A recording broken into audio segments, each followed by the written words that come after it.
Assalamualaikum warahmatullahi wabarakatuh. Waalaikumsalam warahmatullahi wabarakatuh.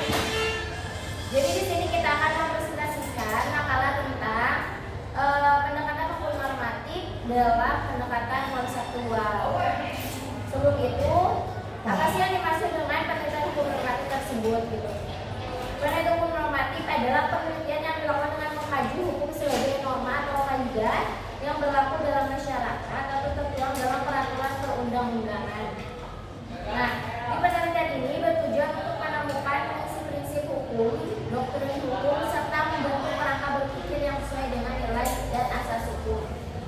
Selanjutnya, pengertian dari pendekatan konseptual tersebut. Konsep berasal dari bahasa Inggris atau Latin yang berarti memahami, menerima, dan juga menangkap. Nah, merupakan gabungan dari kata bersama, menangkap, dan menjinakkan. Nah, konsep dalam pengertian yang relevan adalah unsur-unsur yang abstrak yang mewakili kelas-kelas fenomena dalam suatu bidang studi. Yang partikular, salah satu fungsi logis dari konsep ialah memunculkan objek-objek menarik perhatian dari sudut pandangan praktis dan sudut pengetahuan dalam pikiran dan atribut-atribut tertentu. Nah, kalau menurut para ahlinya, ada satu menurut Ayn Rand, secara filosofis konsep merupakan integrasi mental atas dua unit atau lebih yang diisolasikan menurut ciri khas dan yang disatukan dengan definisi yang khas. Nah, jadi pada intinya yang dimaksud dengan pendekatan konsep ini itu pada memunculkan suatu konsep hukum, misalnya ada permasalahan konsep, terus ada permasalahan dari konsep yang lain. Nah, itu tuh bisa diteliti dalam pendekatan konseptual. Mungkin seperti itu secara sederhananya. Nanti juga bakalan ada contohnya, bakal dijelasin. Dan sebelum itu masuk dulu ke apa sih, kenapa harus ada sih pendekatan konseptual tersebut.